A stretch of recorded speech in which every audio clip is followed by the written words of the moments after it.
Alors, la coopération, je passerai assez rapidement, tout simplement parce que je ne crois pas que ce soit votre centre d'intérêt. Ça concerne davantage les administrations fiscales. Et le constat qu'on peut dire à l'heure actuelle, c'est que la coopération administrative entre les États membres ne fonctionne pas bien. On le dit depuis des années. Ça a été confirmé par la Cour des comptes européenne qui a présenté un rapport sur le fonctionnement de la coopération administrative et la conclusion est assez forte vis-à-vis des États membres en disant que finalement ils ne coopèrent pas beaucoup. Mais qu'est-ce que ça signifie, le manque de coopération entre les administrations fiscales? Ça signifie que la plupart des États membres augmentent les obligations déclaratives pour les assujettis. Donc c'est là un peu la conséquence néfaste, je dirais, de ce manque de coopération entre les administrations fiscales. C'est la raison pour laquelle la Commission a présenté donc, dans son plan d'action des mesures visant à renforcer cette coopération administrative. Elle a annexé aussi une liste de 20 actions qui pourraient être prises très rapidement pour améliorer cette coopération. Alors la première, partager et analyser conjointement les informations. À l'heure actuelle, chaque État membre analyse ses propres informations, se les échange, mais d'une manière, je dirais, partielle. Donc il n'y a pas d'analyse de risque, par exemple, commune, donc c'est simplement au plan national. Nous avons proposé plusieurs fois d'avoir un système d'analyse au niveau communautaire, etc. Les États membres l'ont toujours refusé au nom de la compétence exclusive en matière d'administration fiscale. Renforcer le rôle et l'influence d'Eurofisc. Eurofisc, pour certains d'entre vous, peut-être qui ne le sauraient pas. Donc c'est un network, un réseau d'échanges rapides d'informations entre les États membres. Ça fonctionne relativement mal dans la mesure où il n'y a pas un centre de coordination.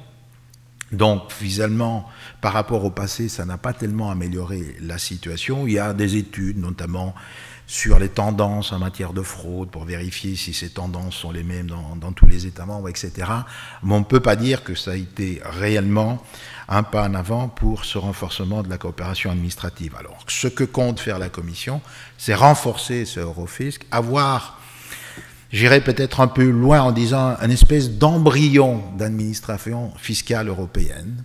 C'est un peu l'objectif à moyen terme de la Commission. Ce sera très difficile, parce que je vous le répète, les États membres sont très jaloux de leurs compétences nationales en la matière. Renforcer le recouvrement des créances fiscales. Le taux d'efficacité du recouvrement des créances fiscales, notamment lorsqu'il s'agit d'une situation intracommunautaire, est de l'ordre de 5%.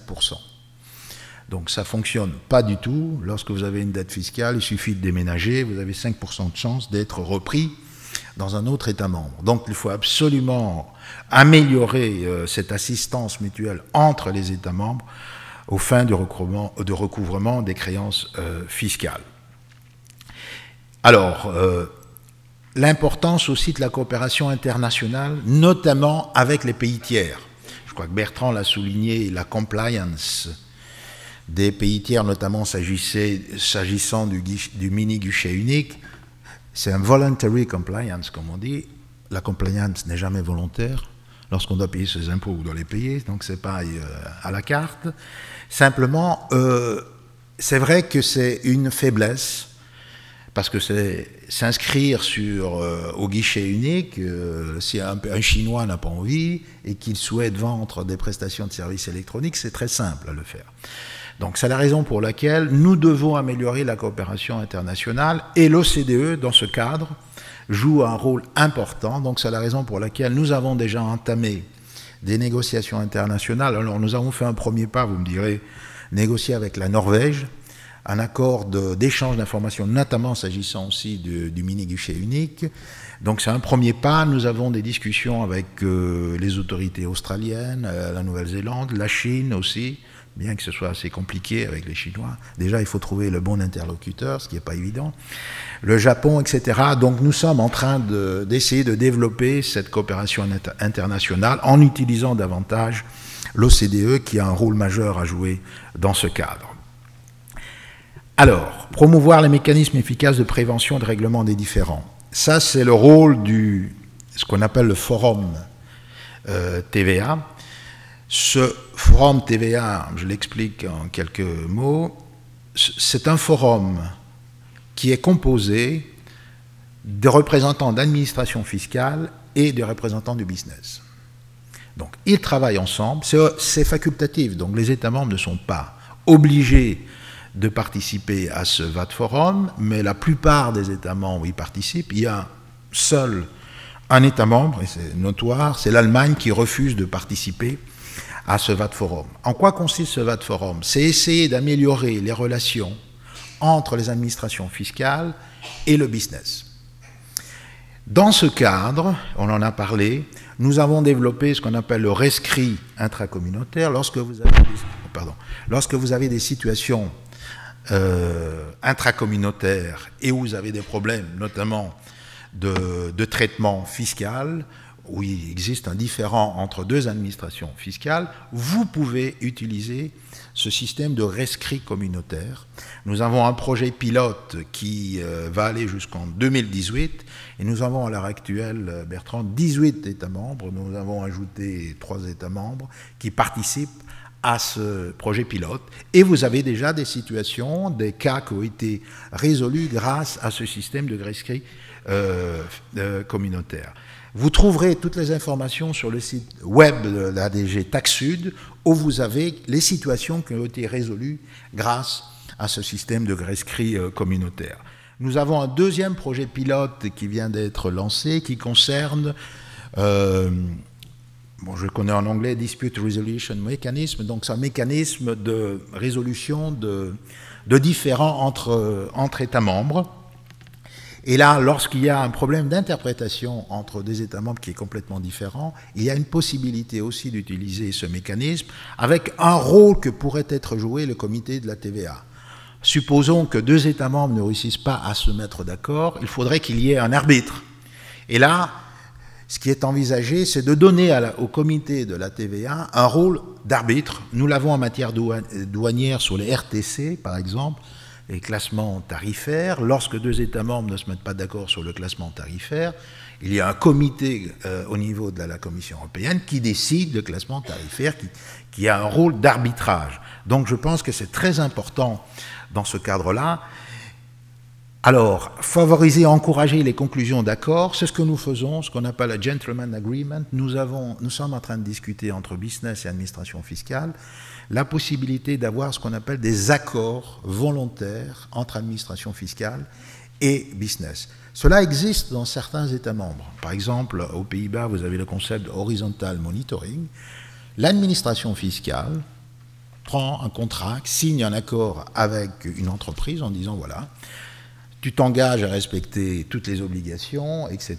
Je ferai une audit préalable et ce business aura des avantages, bien entendu. Il faut qu'il y ait des contreparties, notamment en termes de contrôle, notamment en termes de simplification des obligations, etc. Ça existe en Italie, on vient de développer ce qu'on appelle aussi adempimento collaborativo, donc c'est exactement le même système. Et actuellement, c'est souvent réservé aux grandes entreprises, mais c'est un concept que nous souhaitons élargir notamment aux petites et moyennes entreprises, et nous discutons de ce concept dans le cadre du VAT Forum. Alors, lutter contre la fraude fiscale, bon, tout le monde veut lutter contre la fraude fiscale, ça passe bien, c'est politique. L'essentiel, c'est les instruments à mettre en œuvre, et ça, c'est beaucoup plus important. Alors, performance des administrations fiscales. Nous avons eu un débat très difficile au Conseil, où la Commission, notamment dans la liste des actions, disait expressément: nous souhaitons monitorer l'efficacité des administrations fiscales nationales. Bon, ça fait scandale. Certains États membres ont dit que la Commission n'avait aucune compétence de porter un jugement sur le fonctionnement d'une administration fiscale. Je dirais que c'est vrai et faux, dans la mesure où vous savez que la TVA est une ressource propre qui alimente le budget communautaire et qu'en tant que telle, la Commission a quand même une responsabilité pour vérifier si une administration fiscale collecte efficacement la TVA. Donc nous allons continuer à progresser dans ce champ. Nous le faisons à peu près comme le Fonds monétaire international utilise beaucoup ces mécanismes pour vérifier si une administration fiscale fonctionne bien. Les critères, nous sommes en train de développer ce qu'on appelle le blueprint. Quelles sont les meilleures pratiques? Comment une administration fiscale devrait fonctionner, etc. Donc c'est un travail quand même de longue haleine, mais qui mérite quand même d'être approfondi, et c'est la raison pour laquelle nous l'examinons aussi dans le cadre du VAT Forum. S'agissant d'éviter les doubles impositions, j'en ai déjà parlé, donc c'est quand même relativement important.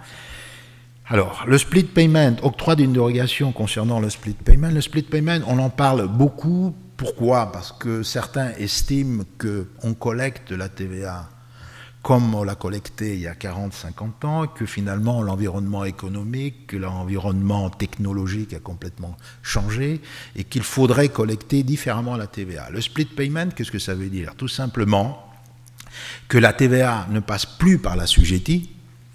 Comme on l'a dit, l'assujetti est collecteur de TVA, il n'est pas le payeur de la TVA, c'est neutre en principe pour lui.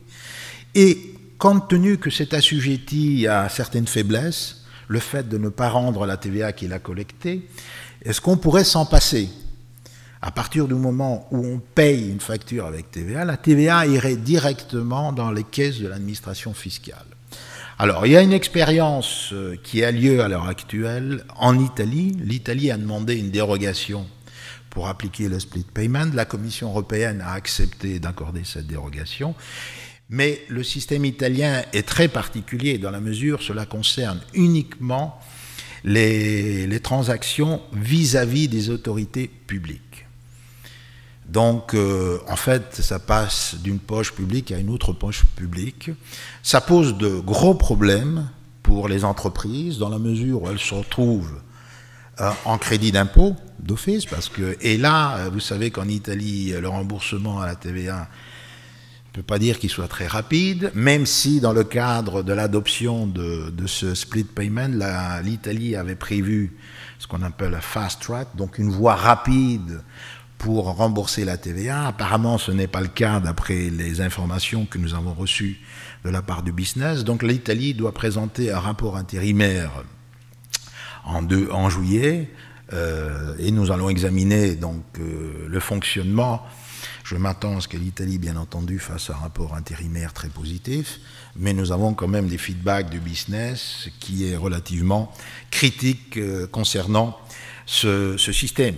Il est clair que si l'État italien dit que ça a rapporté 1 milliard d'euros en plus aux caisses de l'État, c'est ce milliard que les assujettis n'ont pas eu, donc, ou alors c'est 1 milliard qui a été reporté. Donc c'est la raison pour laquelle nous avons des doutes sur ce split payment, mais finalement nous avons été contraints par certains États membres d'y travailler. Donc c'est la raison pour laquelle nous sommes en train de lancer une étude économique sur comment pourrait fonctionner le split payment. Donc nous attendons le résultat de cette étude, je crois qu'est mi-2017. Peut-être ce sujet reviendra-t-il sur la table en cette période-là.